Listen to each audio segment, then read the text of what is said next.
en esa trayectoria. ¿De acuerdo? ¿Sí? Lo que sucede ahí en esa trayectoria. O sea, lo que pasa entre un depósito y otro. Donde la entrada puede ser, por ejemplo, el depósito del agua atmosférica, que en este caso se convierte en una salida y que va a llegar a la superficie.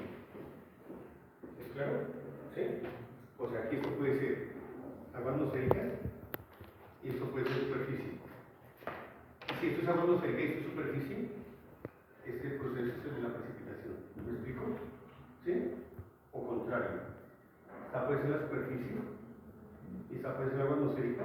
Y entonces, ¿qué proceso estoy tratando de escribir? El de la evaporación. O sea, usted ya entiende muy bien eso. ¿Sí? O puede ser otra cosa. Puede ser, por ejemplo, que esta puede ser la superficie y este puede ser el subsuelo. ¿Sí? O sea, que lo que yo llamaba salida y entrada cuando me refiero a los depósitos, ahora indico que cada uno de esos depósitos son una entrada a un sistema y una salida. O sea que aquí ocurren cosas, ¿cierto? Y ocurren cosas de manera instantánea. Y que la forma de escribirlos es a partir de esa variabilidad instantánea, que en nuestros lenguajes comunes y corrientes se llaman razones de cambio, ¿cierto? ¿Sí? Porque lo que pretendemos es describir el cambio de algo con respecto al tiempo. ¿Sí? El cambio de algo, pero que ese algo es una propiedad extensiva. Entonces, cuando yo hablo de propiedades extensivas, ¿sí? Estoy hablando de unas propiedades específicas como tal. ¿Y qué se llaman extensivas? Porque dependen propiamente de la masa. O sea, que yo lo que quiero escribir es ¿qué pasa aquí? Para esa propiedad extensiva B, ¿sí? Con respecto al tiempo, lo que estoy diciendo es que lo puedo escribir minuto a minuto, ¿sí? Donde inicialmente va a ocurrir esto en un tiempo t, ¿sí? Para esa cantidad de masa, porque si B es una propiedad extensiva, decimos que B es el producto de la masa por la propiedad intensiva beta, porque sabemos que es una propiedad intensiva beta explica la variabilidad, ¿sí? Entre la propiedad intensiva, la variabilidad entre la propiedad intensiva B y la masa, ¿de acuerdo? ¿Sí? Entonces, recordando un poco más atrás, por eso venimos como atrás, ¿qué diferencia existe entre una propiedad extensiva y una propiedad intensiva? Pues que la propiedad extensiva depende directamente de la masa, ¿sí? Una propiedad extensiva como por ejemplo, ¿cuál? Como por ejemplo el volumen y la misma masa, ¿sí? Que se dejan quedadas si yo altero el volumen o se altera la cantidad de masa, porque es propiamente de ellos, ¿verdad? ¿Sí? Pero no, por ejemplo, la temperatura, no por ejemplo la densidad y no por ejemplo la presión. O sea que la densidad, la temperatura y la presión son propiedades intensivas. Para que me entiendan propiamente lo que estoy diciendo, sucede lo siguiente. Si yo tengo este sistema, ¿sí? Que tengo acá, que tiene un volumen, que tiene una masa, ¿sí? Que tiene esas características.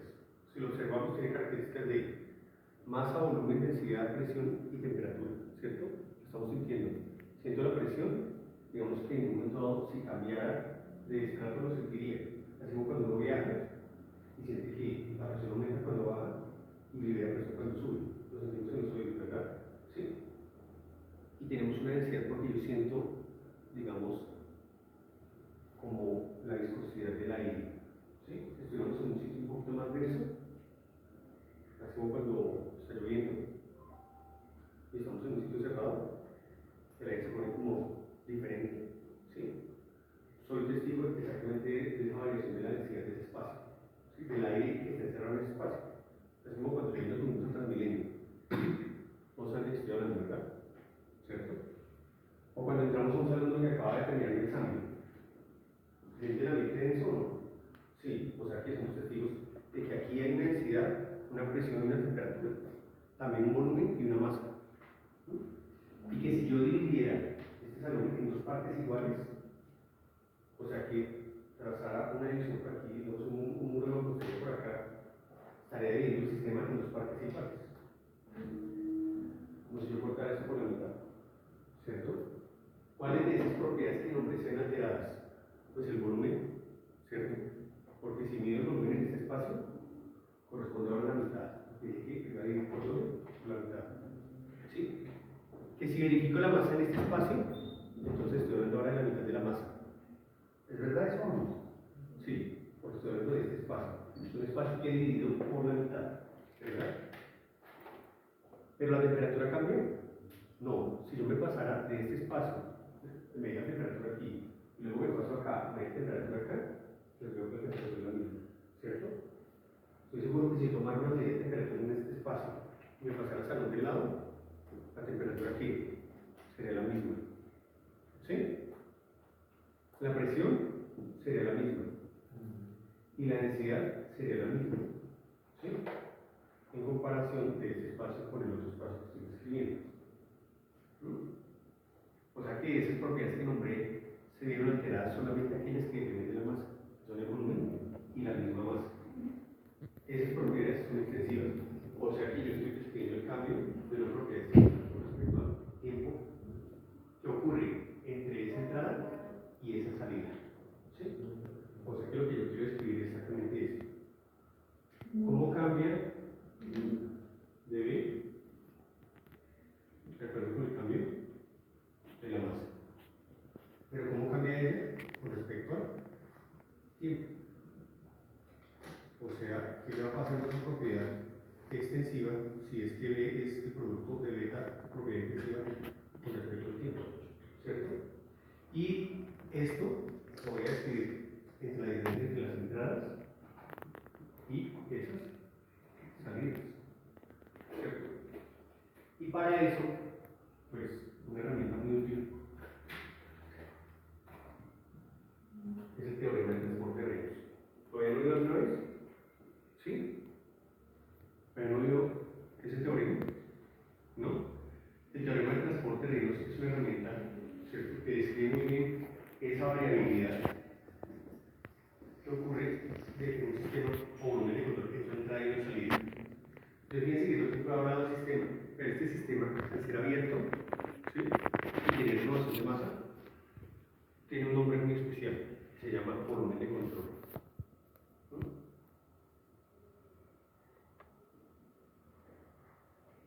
Y entonces, porque un sistema cerrado no puede llamarse volumen de control, porque no tiene esa característica, ¿cuál? La de renovación de masa. Por ejemplo, una tubería, ¿sí?, es el claro ejemplo de un sistema abierto. Es un sistema. ¿Por qué es un sistema? Porque tiene entrada, porque tiene salida, porque tiene fronteras y tiene alrededores. ¿Sí? La entrada, pues la sección más arriba de la tubería. La salida, la sección más abajo de la tubería. ¿Cierto? Las fronteras tienen de dos tipos. La tubería como tal es una tubería rígida, ¿sí?, y otra, que es la entrada y la salida, que son tuberías, fronteras imaginarias. Pero que esas fronteras imaginarias permiten la entrada y la salida de esa masa. O sea que en el tiempo T en la tubería tiene una masa. Sí, en ese tiempo. Pero el tiempo T más delta T, ¿sí?, es este. Pues tengo otra. Entonces vamos a describir lo que ocurre en el tiempo T, o sea, hasta acá. ¿Sí? Y lo que ocurre en el tiempo T más delta T, o sea, de acá hasta acá. Eso quiere decir que vamos a tener una sección, acá, acá, una sección 1, una sección 2 y una sección 3. Donde 1 y 2 están hasta aquí, perdón, aquí. ¿Sí? Donde 1 y 2 componen la sección de entrada. Y 2 y 3, en temas de T, componen la sección de salida. O sea que hay una región común de los dos tiempos. ¿Cuál es esta región común? Muy bien, exactamente. La 2, ¿cierto? Y esa región 2 es la que se denomina volumen de control. ¿Qué me va a escribir exactamente la variabilidad que va a tener ese sistema? Ese sistema abierto. ¿Y cómo se describe? Se describe de dos maneras.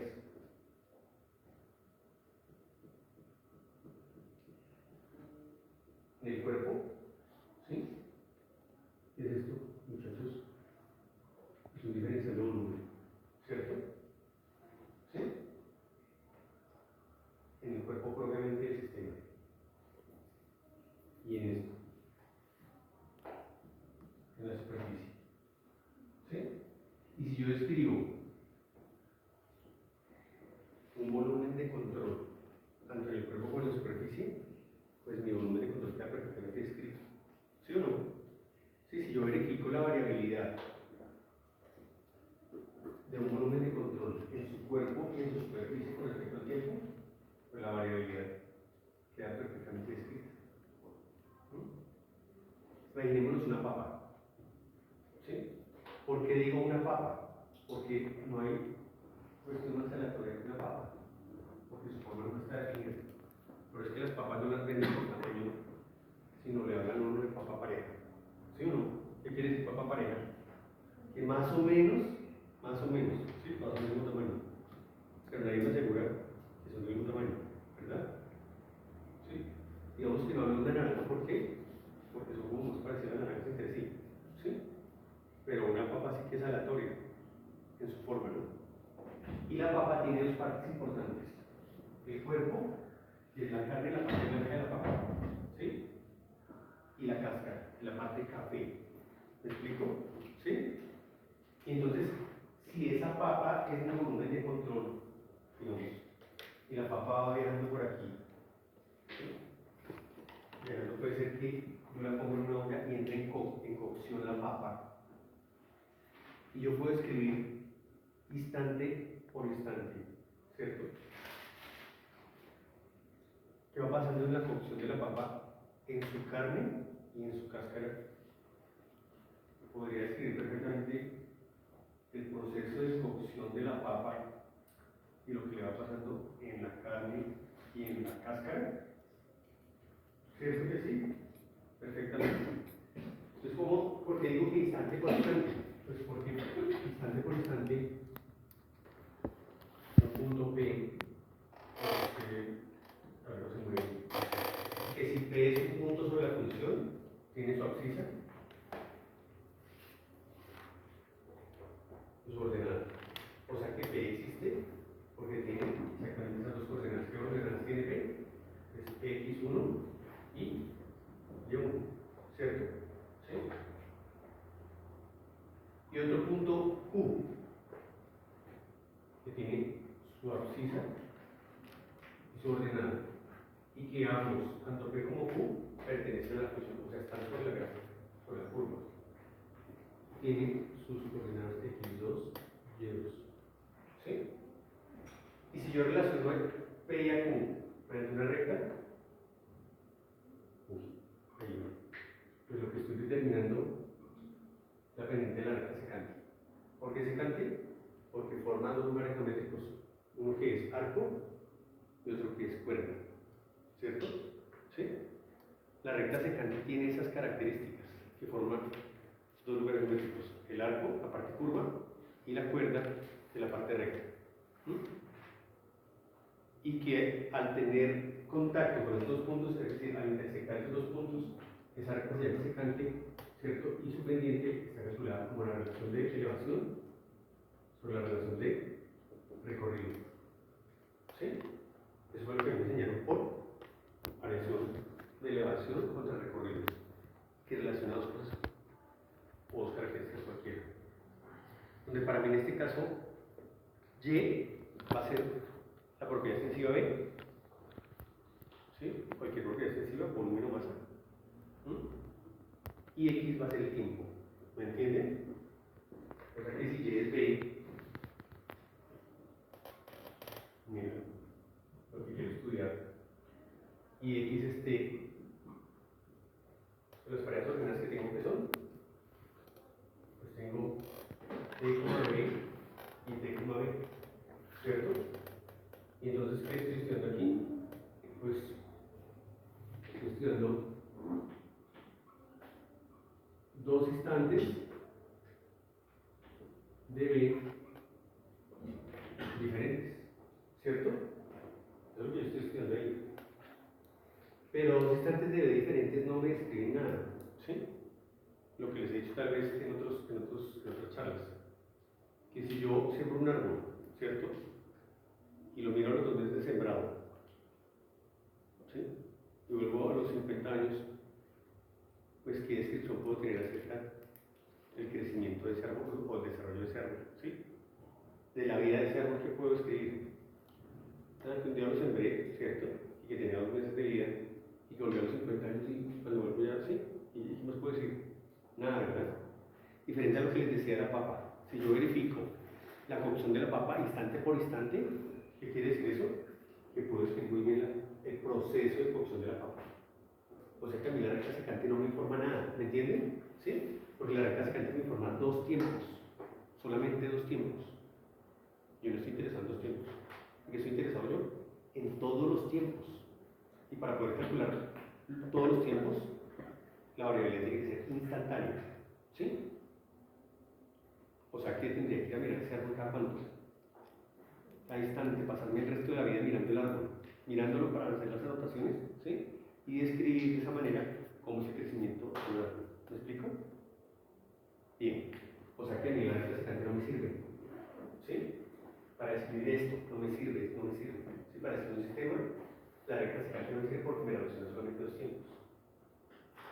Entonces yo necesito desarrollar ese sistema, pero que me muestre esa variabilidad, o sea que el sistema sea dinámico.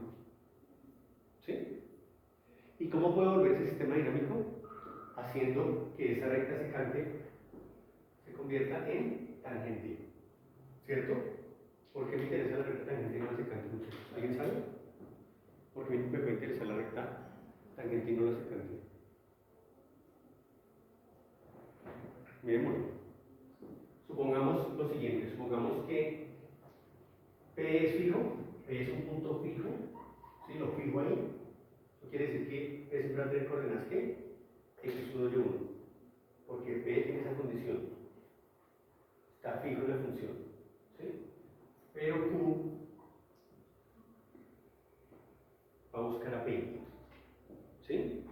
Q va a tender a P, o sea, eso lo que quiere decir es que Q va a viajar hacia P poco a poco y de manera progresiva, ¿sí? Como es progresivo ese viaje de Q hacia P, lo voy a poder describir cada instante.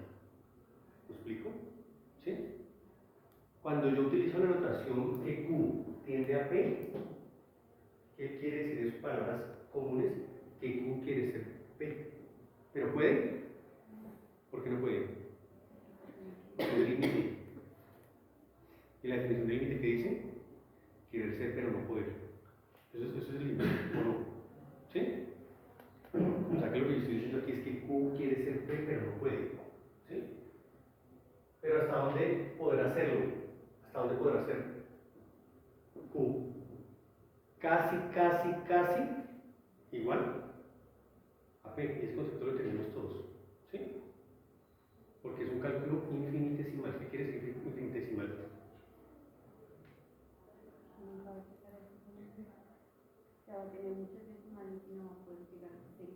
Que si yo los observo bien, no son iguales, pero son tan parecidos, ¿cierto? Que parecen ser los mismos. ¿Me entienden? Esa es la definición de límite o no. ¿Mm? Y entonces se le va acercando aquí. Y en el instante inicial, digamos que este es el instante 0, o sea que aquí tengo x sub 0 y y sub 0, ¿cierto?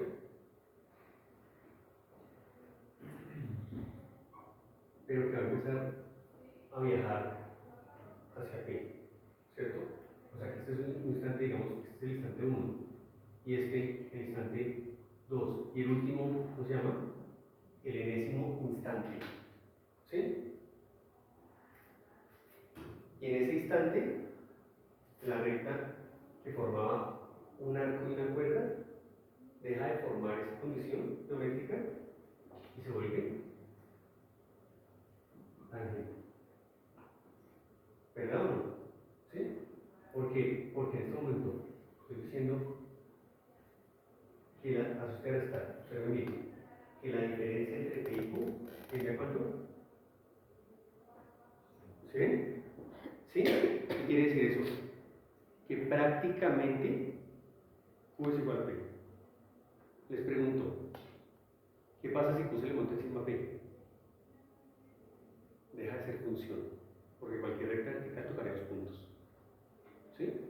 Y esa no es la condición de una función. La condición de una función es que cuando yo trazo una recta vertical sobre ella, solamente debe tocar ¿cuántos puntos? 1. Y si paso la recta vertical por P, solo puede tocar a P, ¿cierto? O si paso la recta vertical por Q, solo puede tocar a Q. Pero no se da la condición de que trazando una recta vertical sobre esa función, yo toque 2 puntos, porque entonces no será una función, será una relación. Y yo estoy describiendo un cambio funcional. O sea que si la diferencia entre P y Q es tan pequeña, pues quiere decir que yo lo que estoy calculando es el límite cuando la diferencia entre x2 y x1, ¿cierto? Yo lo voy a llamar delta x, es prácticamente 0. ¿Sí? Porque el último q está tan pegado aquí el xn a x1 que parece 0. ¿Sí? Y entonces, como la variabilidad entre y2 y y1 es tan pequeña, no lo voy a llamar como una diferencia simple, sino como un diferencial. ¿Cuál diferencial? Delta y en la elevación y delta x en el recorrido, ¿cierto? Y el límite de delta y sobre delta x cuando delta x tiende a 0 es la derivada. O sea que la pregunta de la tangente es la derivada de la función. Y la derivada de la función, cuando y es b y x es b, describe el cambio de esa propiedad instante por instante. ¿Sí? Por eso entonces decimos que dB de t es igual al límite cuando delta t tiende a 0 de la diferencia entre las entradas y las salidas, donde la sección 3 es la salida, o sea, esta parte que está aquí, ¿sí? ¿El límite de qué? De exactamente eso. La variación de la propiedad B a la salida, donde ustedes me dijeron que B2 y B3 es la salida, ¿cierto? Menos la entrada. Pero la entrada es el tiempo anterior, ¿sí? A la salida. O sea, que el primer paréntesis se da en el tiempo t más delta t, como lo escribí aquí. Miren, observen esta parte. Esa es la salida. Y esta es la entrada. O sea, la diferencia entre ellas dos. Y que me entrega una parte común que va a ser la región 2. ¿Sí? O sea que si estoy diciendo que ese es el límite cuando el delta tiende a 0, ¿sí? Sobre el delta t.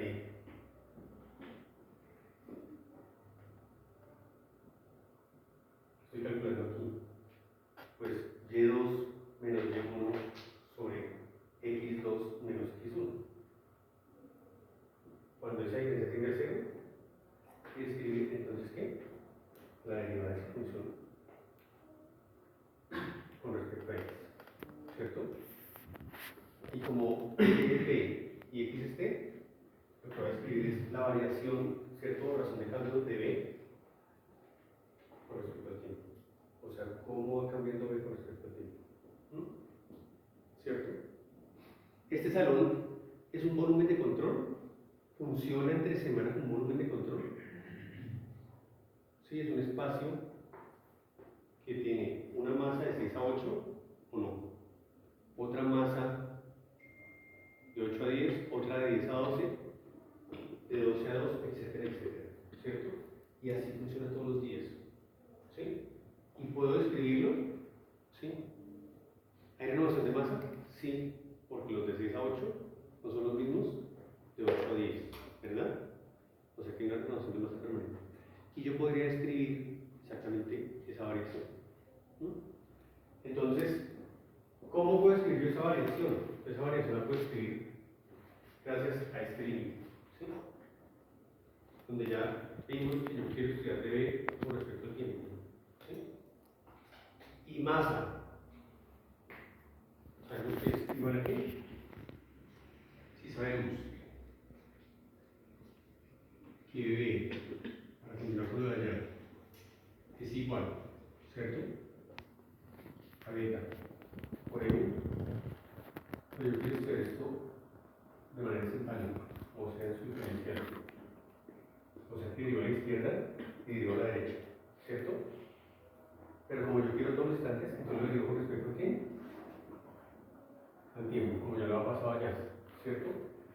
Y sabemos por definición de mecánica de fluidos, sabemos que ¿qué? Que la masa es igual a ρ por V. ¿Es verdad eso o no? ¿Sí? Y como es el diferencial de masa, entonces de masa me va a quedar densidad por dV. ¿Y qué es un dV? Un dV es un cubito, o sea, una partícula que va viajando dentro del sistema y que tiene dimensiones delta X, delta Y y delta Z. ¿Es cierto? O sea que ese debe quedar muy bien descrito de esta manera. dm como qué? Como ρ por dv, ¿cierto? Con respecto a quién? A t. O sea que lo que estoy diciendo es un caudal. ¿Sí o no? Porque dv es un caudal. O sea, cómo se transforma esa masa con respecto al tiempo. Y ya no en su masa propiamente dicha, sino en su volumen. ¿Sí? Como yo no quiero la derivada, sino quiero a b, entonces digo que b es igual a la integral ¿qué? Triple. ¿Sí? De beta por ρ, ¿sí? Por dx, de y y de z. ¿Y que cómo le soluciono?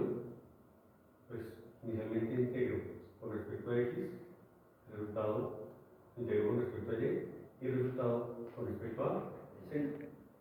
Y eso definiría exactamente a b. O sea que esa integral triple que me define lo que está pasando instante a instante con la carne de la papa. ¿Sí? Porque es un dv. ¿Correcto? Muy bien. O sea que ese dv, ¿sí? Al hacer la triple integral, es exactamente lo que pasa con el volumen de control. Y si yo verifico, entonces cada uno de esos límites, puedo entender que separándolos, este que escribe aquí, separándolos convenientemente, en su parte común, B2 con B2, observen, los dos instantes distintos, ¿sí? O sea, la parte común, la parte cadética común, la salida y la entrada llamándola A, B y C respectivamente, pues me queda el límite de una suma. Y el límite de una suma es la suma de los límites. Eso quiere decir que los puedo calcular separadamente a cada uno de ellos. ¿Cierto? ¿Sí? Ya hemos dicho que el límite de f más g es el límite de f más el límite de g. O sea que si yo esta parte la llamo A, esta parte la llamo B y esta parte la llamo C, puedo calcular estos límites separadamente. Entonces este límite, donde la variable es t, miren aquí, pues lo que me hace pensar aquí es que estoy calculando ¿qué? El límite de b, ¿sí? Y el límite de b con respecto al tiempo va a ser la derivada con respecto al tiempo de la integral triple que escribe b, o sea, de lo que es b. Y esa parte de ese límite que escribe, entonces, esa integral triple representa la deformación del volumen de control. A esa partícula le pueden pasar muchas cosas. ¿Sí? Aquí tiene una forma regular, donde, digamos, delta x, delta y y delta z pueden ser iguales. ¿Sí? Pero puede cambiar en su trayectoria. ¿Sí? Si esto se está reduciendo en sección, la partícula que era perfectamente cúbica, más adelante puede ser así. ¿Puede haber pasado esto? Sí, porque digamos que se va deformando. Puede pasar esto si me estoy inventando. Esa puede ser una situación, ¿no? Ese diferencial de volumen. O sea que lo que yo puedo decir es que se alargó en dirección X. ¿Sí? La partícula que tenía una dimensión en X ha cambiado con respecto al tiempo. ¿Sí? Y que entonces Y y Z han respondido, digamos, reduciéndose. Podría ser un cambio. Lo que quiero mostrar ahí es que entre el tiempo t y delta t surgen cambios. ¿Cierto? Que estoy inventando que son de esa manera, pero pueden ser de otra, no sé. ¿Cómo surgen esos cambios? Pues porque somos testigos de lo que estamos viendo. ¿Cómo pasa el agua, cierto? Atmosférica a la estado.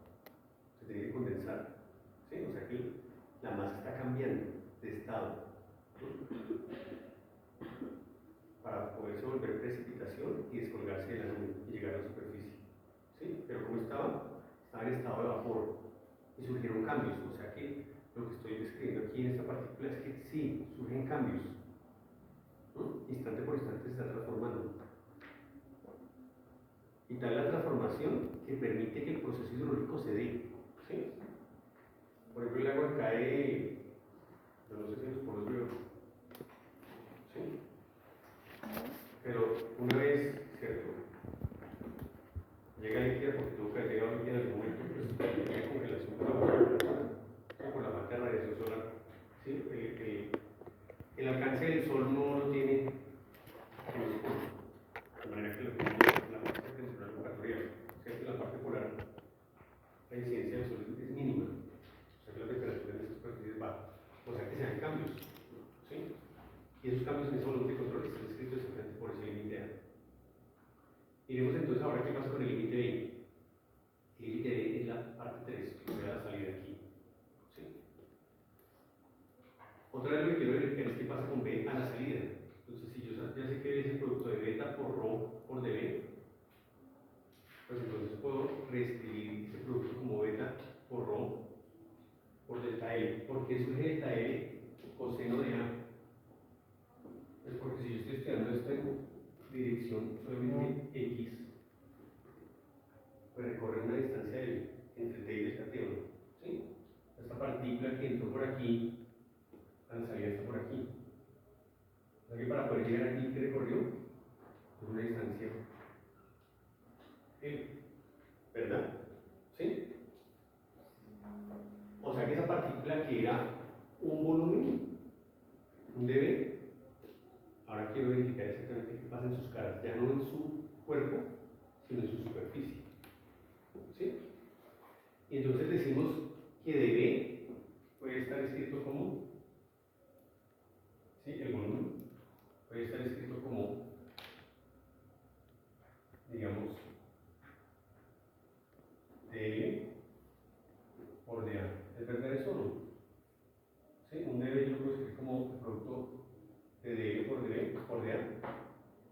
Sí, ¿cierto? Entonces, dimensionalmente, ¿cuántas dimensiones tiene? 2. ¿Y este? 1. ¿Y este? 3. O sea que dimensionalmente es equivalente. ¿Sí? O sea que un dB yo lo puedo expresar como el producto de un diferencial de área por un diferencial de longitud. Conceptualmente es eso, ¿no? ¿Sí? Pero entonces, este dB puede tener cualquier dirección. ¿Sí? Esta trayectoria puede tener cualquier dirección. No solamente aquí. Dirección X, si es que le pusiéramos un sistema de coordenadas. ¿Sí? O sea que entre estos existe una ángulo θ. Y si yo estoy describiendo en una sola dimensión esa trayectoria, ¿sí? La partícula se mueve por aquí como un mosquito. No, ¿cuál será el movimiento de la partícula? Siempre longitudinal, ¿no? Como ordenadamente, ¿no? Lo llaman líneas de corriente. ¿Sí? O sea, van en esa dirección. O sea que cuántas dimensiones del movimiento de esa partícula me interesan. Una. ¿Cuál? En la dirección del flujo. No, no es propiamente X porque no sabemos cuál dirección tiene, ¿cierto? Pero es una. ¿Sí? Si el tubo de corriente tuviera esta dirección, ¿en qué dirección iría? En Y. Si tuviera esta dirección, en X. Si tuviera esta dirección, en Z. Pero es que en cualquiera. ¿Me entienden? O sea que me interesa una sola componente. ¿Cuál? La componente horizontal de la trayectoria de la partícula. Por eso aparece el coseno. Porque el coseno, ¿cuál es? El cateto adyacente a esa diagonal. ¿Cuál componente? La componente horizontal. O sea que ese dL que yo tenía ahí, ¿sí? Perdón, ese dx que yo tenía ahí, ¿cierto? Porque si tengo que dB es dx por dy por dz, pues esto claramente puede seguir siendo de A, una superficie, ¿cierto? Pero dx pues va a ser descrito como delta L o el coseno del ángulo de la trayectoria. ¿Sí? ¿De cuál trayectoria? De la línea de corriente.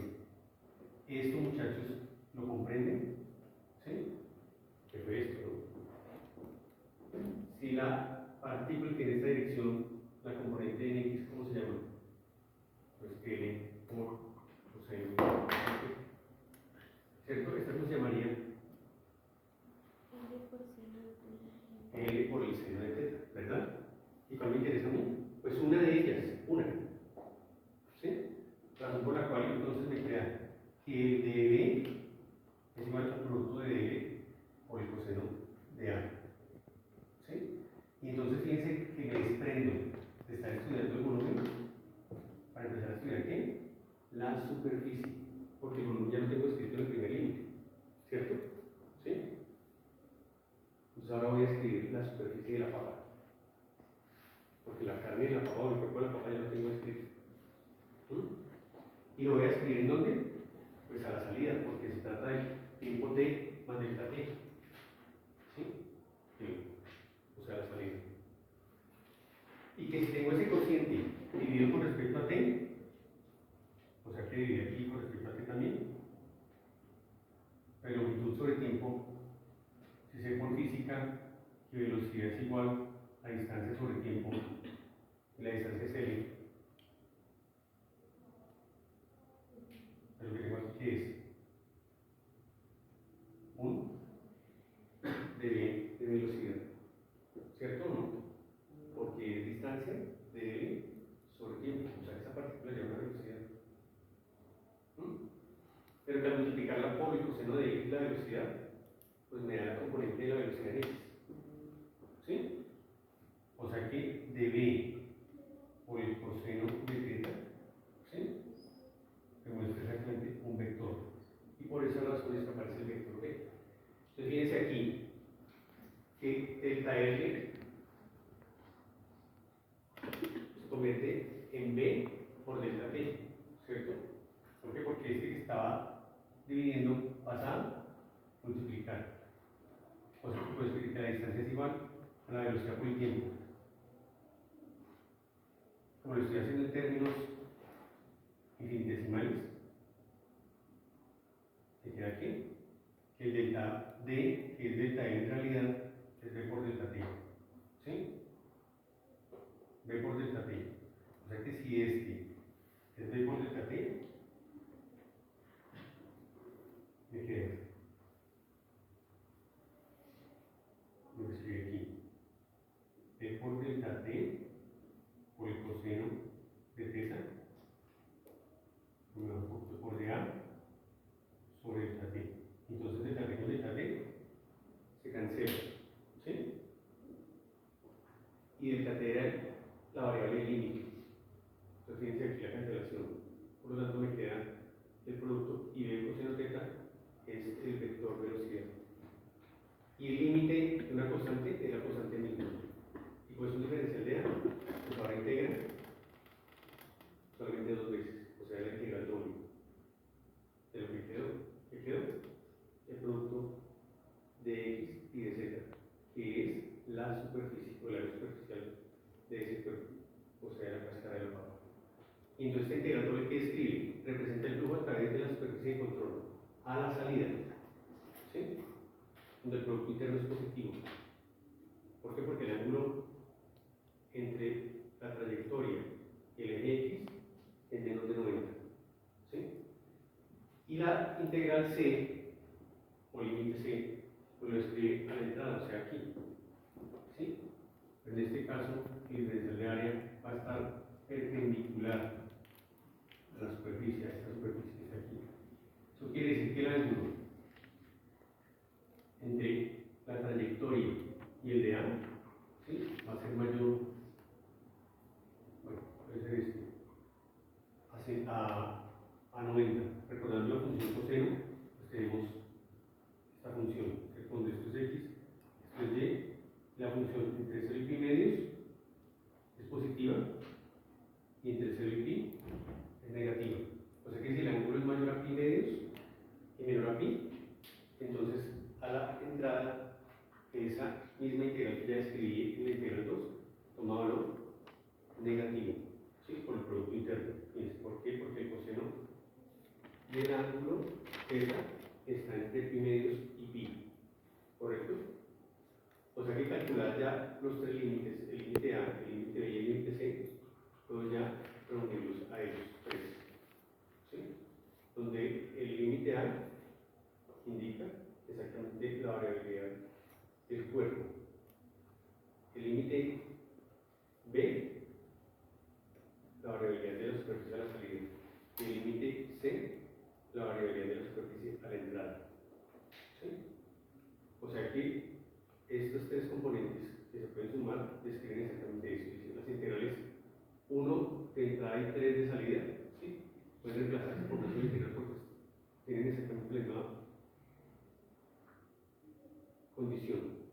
si describe la entrada y la salida, pues la puedo definir como la variación en la superficie de control que representa exactamente el flujo neto entre la entrada y la salida, o sea, la diferencia entre los dos.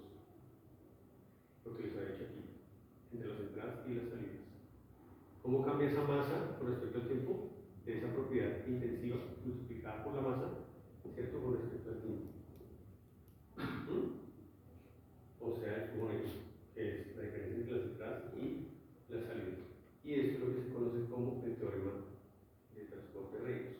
Dice, ecuación que rige el teorema de transporte de Reynolds, que se usará como mecanismo para considerar las leyes físicas que normalmente se aplican a masas discretas para convertirse en un flujo continuo. ¿Sí? Que define exactamente la diferencia entre las entradas y las salidas. Y eso da origen a la ecuación de continuidad. ¿Sí? Que ustedes la conocen bien. La ecuación de continuidad, ¿qué dice? Pues tiene que ver exactamente con la ecuación fundamental de la hidrología, que dice que el cambio del almacenamiento con respecto al tiempo es igual a la diferencia entre las entradas y las salidas. ¿Sí? Que pueden ocurrir tres cosas, que ya hemos hablado de eso. Si las entradas son mayores que las salidas, hay acumulación, o sea, ese es positivo con respecto al tiempo. Si las salidas son mayores que las entradas, hay desarrollo. ¿Por qué? Porque delta S es negativo. Y si las entradas sí son iguales a las salidas, o en una tubería, porque el almacenamiento es cero. Claro, es que en una tubería no hay acumulación, pero en un sistema hidrológico sí se puede haber. ¿Sí? El hecho de que pasen varios días y no precipite, pues lo que quiere decir es que está ocurriendo una acumulación en el agua atmosférica. ¿Sí? O sea, porque la evaporación continúa y la atmósfera se sigue cargando de vapor de agua. O sea que ese KS está produciendo una acumulación, porque la entrada de agua atmosférica está siendo mayor que la salida. ¿Sí? Evapora y evapora, o sea que recarga ese sistema, pero no llueve. ¿Sí? Recarga ese depósito, pero no llueve. Entonces, ¿qué quiere decir eso? Pues que el sistema está en acumulación.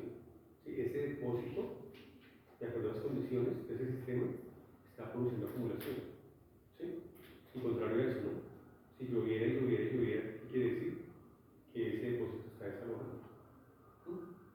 Pero si evaporara en una razón igual a la que llueve, diríamos que ese sistema o ese depósito está en equilibrio, porque las entradas son iguales a las salidas, y entonces la diferencia entre ellos dos sería cero. ¿Sí? Y si fuera cero, pues quiere decir que son iguales. Y si la entrada en un sistema es igual a la salida, entonces ya hay una ecuación de continuidad. ¿Sí? ¿Y qué más grande está la ecuación de conservación de masa? Ustedes recordarán, corremos un recordador hacia el tiempo. ¿Sí? Entonces, si las entradas son iguales a las salidas, se define de dos maneras distintas. Fíjense que he puesto algo importante aquí, y es lo que nosotros definimos como la ecuación de continuidad. Dice aquí, la masa es energía, ¿sí? Y la energía no se crea ni se destruye, sino se transforma. O sea que la masa que está en 1 es la masa que está en 2. Puede ser transformada respecto a los tiempos, ¿cierto? Si sabemos que masa es igual a densidad por volumen, ¿cierto? Pues eso ocurre en las dos secciones, tanto en la 1 como en la 2. ¿Sí? ¿Correcto? Pero si yo estudio eso con respecto al tiempo, entonces estoy diciendo que el flujo máximo en 1 es igual al flujo máximo en 2. ¿Ese puntico qué quiere decir? Que he pasado de masa a flujo máximo. ¿Sí? O sea, he pasado de unidades de masa a unidades de masa sobre tiempo. ¿Cierto? Kilogramos masa, por ejemplo, sobre segundo. O sea, una razón de masa con respecto al tiempo. Y si yo decido ponerle este punto aquí y estudiar, ¿sí?, el cambio de la masa con respecto al tiempo, pues aquí lo que estoy estudiando es la variabilidad del volumen con respecto al tiempo. Y la variación del volumen con respecto al tiempo, ¿cómo se llama? Caudal. ¿Sí o no? ¿Sí? La variación del volumen con respecto al tiempo, ¿qué es? Caudal. ¿Sí? Y si el flujo es incompresible, ¿quiere decir que qué?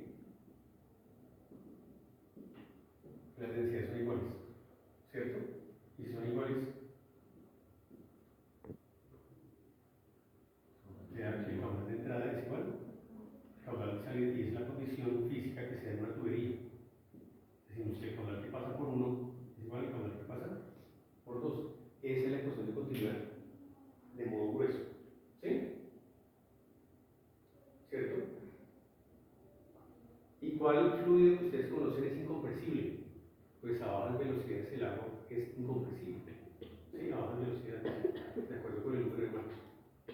Pero el aire, si fuera aire, y este aparato fuera un compresor de aire, ¿qué es lo que es un compresor de aire? Pues aumentar la densidad del aire, ¿o no? Si lo densifica, porque lo comprime, ¿verdad? Eso es lo que es un compresor de aire. Y si lo comprime, ¿esto sería igual?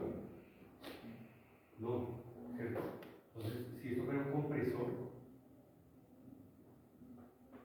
y esto fuera un flujo compresible, ¿sí? La densidad 1 sería diferente a la densidad 2. Y entonces la masa que entra por aquí, o el flujo máximo que entra por aquí, sería diferente al flujo máximo que entra por aquí. ¿Sí? Un compresor de aire que le entra poco aire y saca mucho aire. ¿Para qué se utiliza? Tiene infinidad de aplicaciones. Para mover máquinas, ¿cierto? Sí, la compresión de aire se utiliza para mover, para prensas, para inflar, ¿cierto? Para brazos mecánicos, muchas cosas, ¿no? ¿Sí? Muchas máquinas funcionan con compresión de aire, o sea que es una aplicación importante. Pero como nosotros estamos hablando, ¿sí?, de que puede cambiar de estado, pues esto siempre es distinto, ¿sí? ¿Por qué? Porque la masa de vapor de agua tiene una densidad muy distinta a la masa de agua líquida, ¿cierto o no? Claro, pasa como de 1.2, ¿sí?, el vapor, porque es más o menos aire, tenemos aire cargado de agua, llegamos a 1.5, ¿sí?, a 1.000, ¿cierto? Agua líquida, ¿cuánto tiene? ¿Qué densidad tiene? 1.000, agua líquida, ¿no? A 4 grados, ¿sí? Pero aire es que es 1.2 kilogramos más sobre metro cúbico. ¿Cómo logra pasar, sí? O sea, la demanda de energía, o sea, no es que es mucha, ¿no?, pero cómo logra pasar agua líquida a vapor de agua? O sea, ese cambio de estado se da por qué? Pues por demanda de energía de una manera muy importante. ¿Qué sería cuál? El proceso de evaporación, o sea que ese cambio de estado demanda mucha energía, eso lo vemos más adelante. Pero las condiciones cambian totalmente, o sea que en los procesos hidrológicos, pues en algunos se da esto y en otros no. O sea, tampoco tomarlo de este modo. Entonces la ecuación de continuidad permite unas simplificaciones, ¿sí? Que si no hay cambio de la masa con respecto al tiempo, entonces su derivada es cero. ¿Por qué? Porque si la masa es constante, ¿sí? Si la masa 1 y la masa 2 son iguales, pues la derivada de masa con respecto al tiempo es cero, ¿cierto? ¿Por qué? Por lo que ya les dije, ¿cierto? Se llama ley de conservación de masa. Y entonces el teorema de transporte de Reynolds, donde B es igual a dm, pues queda igual a cero, ¿sí? Esto corresponde exactamente al volumen de fluido. ¿Por qué? Porque la masa se conserva entre la entrada y la salida, no hay variabilidad de masa, ¿sí? Si esto es igual a cero, entonces esta ecuación toma un nombre especial que se llama ecuación de continuidad integral para flujo no permanente de densidad variable. Cuando decimos que el flujo es permanente, cuando las condiciones de densidad, peso y temperatura no cambian. Cuando es un flujo no permanente, cuando cualquiera de ellas cambia, ¿sí?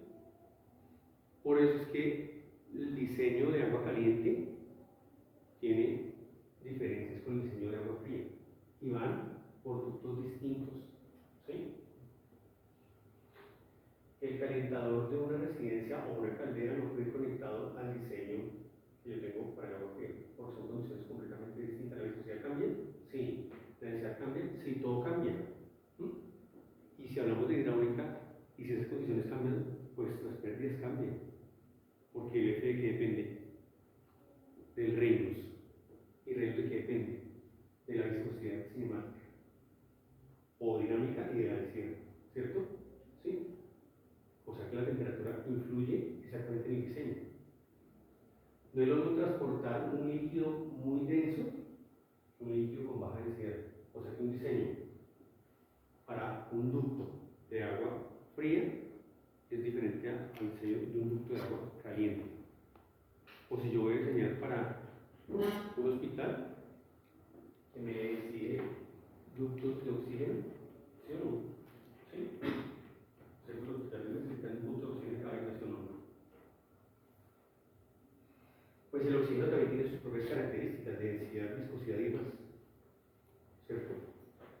O un ducto de ventilación, como aire acondicionado o calefacción, si ustedes tienen la oportunidad de ir a otras latitudes a diseñar. Aquí en Bogotá no se necesita mucho, ¿no? Sin embargo, hay partes donde lo exige. Pero en latitudes donde hay estaciones, claro que se necesita la calefacción y se necesita el aire acondicionado, ¿sí? O sea, el frío. ¿Sí? Eso es. Entonces, esto puede no ser igual. Y si no es igual, esta ecuación la puedo llevar hasta este punto, en simplificación, donde hay conservación de masa, pero esto puede cambiar con el tiempo, o sea, la densidad. ¿Sí? ¿Qué sucede si lo que estoy modelando es, por ejemplo, un flujo superficial, el flujo de un río? Pues que la densidad permanece constante, ¿no? ¿Sí? Ya sabemos dónde puede cambiar esto, ¿no? Cuando vamos de agua líquida a vapor de agua, por evaporación, eso puede cambiar. ¿Cierto? Pero cuando vamos de agua líquida, que simplemente está escurriendo por la superficie como en un río, pues la densidad aguas arriba del río y la densidad aguas abajo del río será la misma. Claro que es la misma. Entonces, podemos tener una simplificación, ¿sí? Donde si ρ es constante, ¿sí? Tenemos entonces que puede haber almacenamiento o no. Y esta ecuación entonces toma un nombre especial que se llama ecuación de continuidad integral para flujo no permanente, pero de densidad constante. No permanente, ¿por qué? Porque puede haber acumulación o desalojo. ¿Sí? Y si no hay acumulación ni desalojo, una condición adicional, ¿cierto? Que merece otra simplificación. Y quiere decir que las entradas son iguales a las salidas. O sea que si no hay almacenamiento ni desalojo, esa ecuación de continuidad está igual a 0 y se dice que las entradas son iguales a las salidas. Y la ecuación entonces dice que se llama simplemente ecuación de continuidad. ¿Sí? Y se habla que entonces en este caso el sistema está en equilibrio o que es cerrado. Es lo que yo les proponía a ustedes que hicieran en su lavaplatos. Si yo sé, ¿cierto?, que abro más el grifo, pues se produce acumulación. Si cierro el grifo, hay desalojo, porque el sifón me ayuda, ¿no?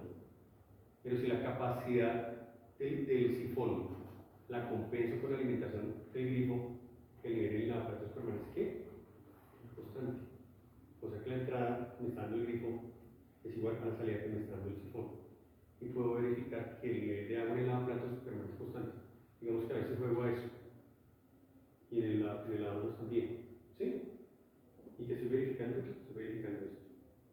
O sea que no hay acumulación de desalojo, sino hay la ecuación de continuidad para flujo no permanente, densidad constante, se vuelve ecuación de continuidad para flujo permanente y densidad constante, donde las entradas son iguales a las salidas. Y el sistema es cerrado. ¿Cuáles entradas y cuáles salidas estamos hablando? Pues todas las que ya hemos estudiado. Entradas como estas en un sistema, ¿cierto? O volumen de control, y salidas como estas. Que no hay necesidad de repetirlas porque ya las hemos estudiado en el capítulo 1, ¿cierto? ¿Sí? Y esas entradas y esas salidas, pues pueden demostrar un cambio en ese almacenamiento. ¿Sí? O sea que el teorema de transporte realmente describe exactamente ese suceso. ¿Sí? Esa variación entre delta S y delta T. Y que como lo estoy observando de manera instantánea, lo estoy observando en donde, en el continuo. Para, por ejemplo, ¿qué? Para, por ejemplo, una creciente en un río. Bien, donde sea el caudal pico, ¿sí? La parte de la acumulación, el caudal pico, y la parte de el remanso o ¿cómo se me fue la palabra? La parte de crecimiento, digamos. ¿Sí? ¿Sí? Entonces la parte de crecimiento, el pico y la parte de crecimiento.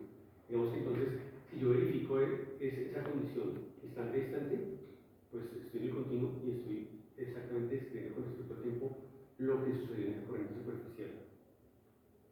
¿Sí? Pero me tocaría quedarme ahí instante por instante, ¿cierto?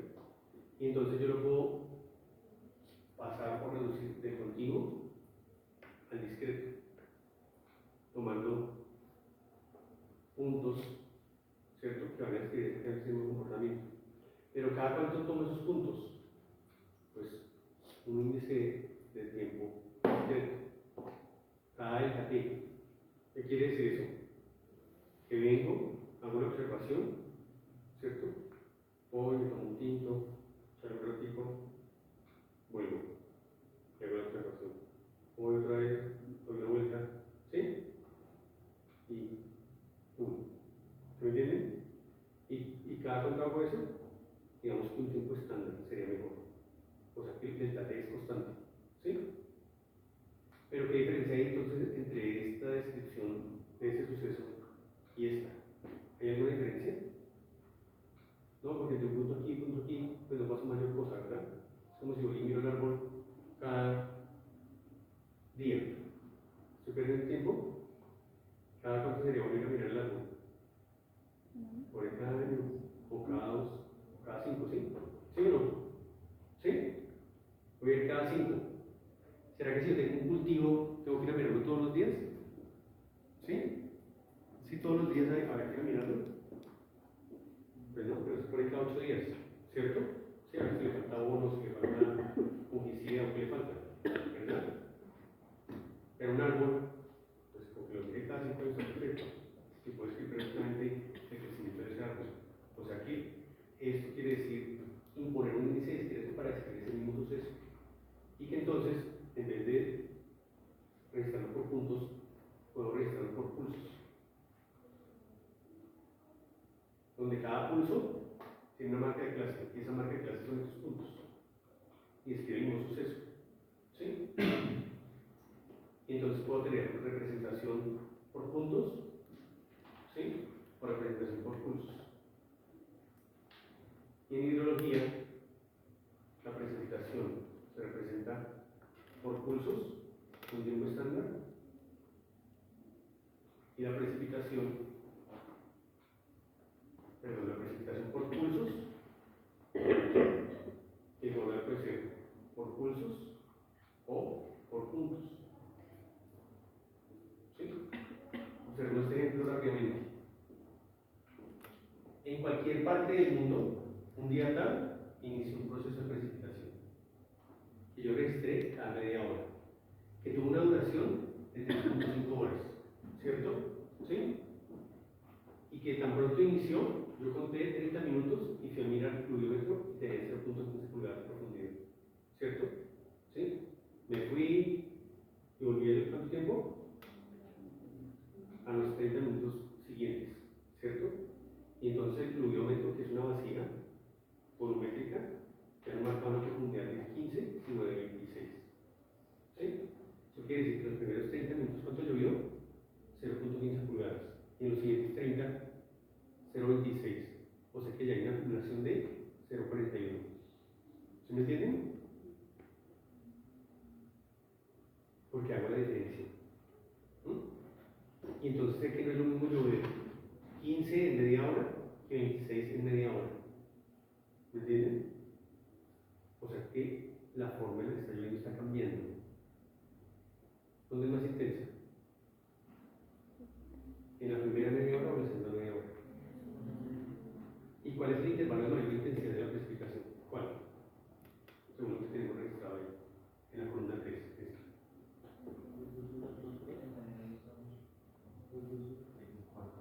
En la cuarta media hora está la precipitación en todo su esplendor, ¿sí? Porque está haciendo 2.2 pulgadas en 30 minutos, cuando antes hacía simplemente 0.15, ¿sí? ¿Y cuál es el de menor intensidad? La séptima media hora, porque dice 0.9 en 30 minutos. 0.9 en 30 minutos es una, ¿qué? 0.09 en 30 minutos es una intensidad muy baja comparada con esta, ¿cierto? Esa es la forma en la que naturalmente precipita, sí, así llueve, ¿cierto? Inicia suave, llega a su máxima expresión, se hace como una novela, introducción, y desenlace.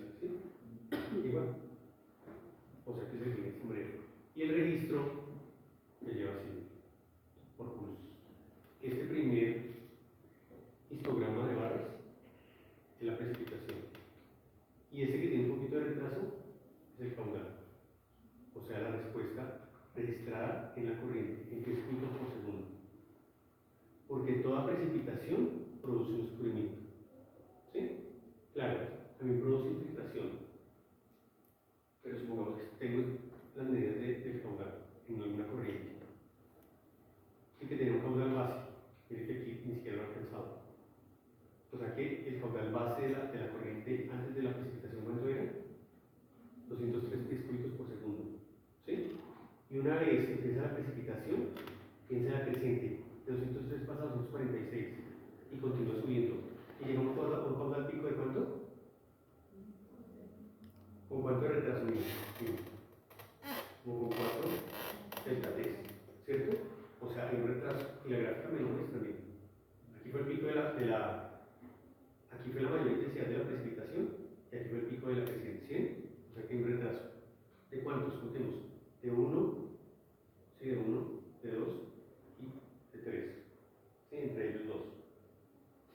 ¿Cierto?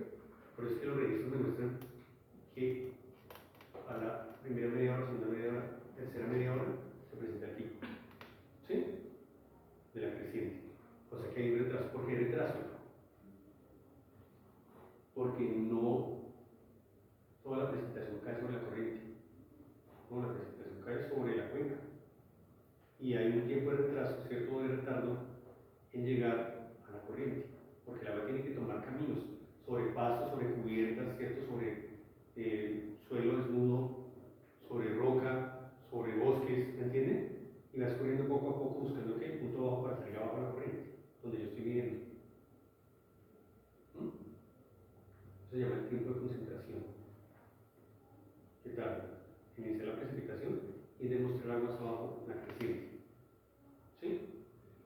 Pero entonces, ¿qué pasó acá? Que hubo una entrada y una salida de la cuenca, ¿o no? De la entrada es que la precipitación a la cuenca y la salida es que la escorrentía que produce la cuenca. ¿Sí? O sea que lo que estamos modelando aquí es un modelo lluvia-escorrentía. Es como ocurre lógicamente ese proceso. Y entonces existe una diferencia, bien, entre lo que entró y lo que salió. ¿Cuál es más grande? ¿Cuál área puede ser más grande? Hagamos la curva. Por esto hablamos de integrales ahí. ¿Sí? ¿Vemos cómo va a ser la ganancia? ¿Sí? ¿A simple vista? ¿O podemos verlos engañados? Sí, parece más grande la entrada, ¿no? ¿Sí? Que la salida. Y si fue mayor la entrada que la salida que hay dentro del sistema, acumulación. ¿Sí? Entonces, ¿qué decimos aquí? Que el 100% de lo que entró, bien, precipitación, que fueron 6.31 pulgadas, salió. Y entonces, ¿dónde está el 13.6 restante? Se infiltró. Porque de los 6.31 que entraron solo salieron 5.45. O sea que en ese evento de precipitación la cuenca se quedó con 13.6%. Y si la cuenca tiene esa capacidad de retención, es una cuenca sana. Porque tiene capacidad de retención. Imaginémonos una cuenca completamente urbanizada. ¿Sí? O por ejemplo la cuenca de Chapinero. Cualquiera. ¿Cuánto sería la retención? Pues casi cero debe ser. ¿Por qué? Porque son solamente zonas duras, impermeables, ¿cierto? Sí, cubiertas, pavimentos, parqueaderos, calles. ¿Cuánto puede retener una cuenca urbanizada? Prácticamente cero. Para la sostenibilidad de la cuenca, ¿qué es mejor? ¿Que la cuenca retenga o que no retenga? Claro, sí, que la cuenca retenga. O sea que si yo hago la diferencia de la entrada menos la salida, ¿sí? Y fueran iguales, tenemos que la cuenca no tiene capacidad de retención. Pero si hay una diferencia entre esa entrada y la salida, la capacidad de retención es importante dentro de la cuenca, ¿sí? Y una cuenca buena, ambientalmente sostenible, se considera más o menos que tenga una retención por encima del 10%, ¿sí? Si está por debajo del 10%, hay que tomar acciones tempranas para que la cuenca recupere esa capacidad de retención. Para que garantice que la sostenibilidad del recurso en esa región. ¿De acuerdo? Esta es una ejercicio de determinación de la capacidad de retención de una cuenca. ¿Un modelo qué? Lluvia escorrentía que sucedió algún día en un área determinada.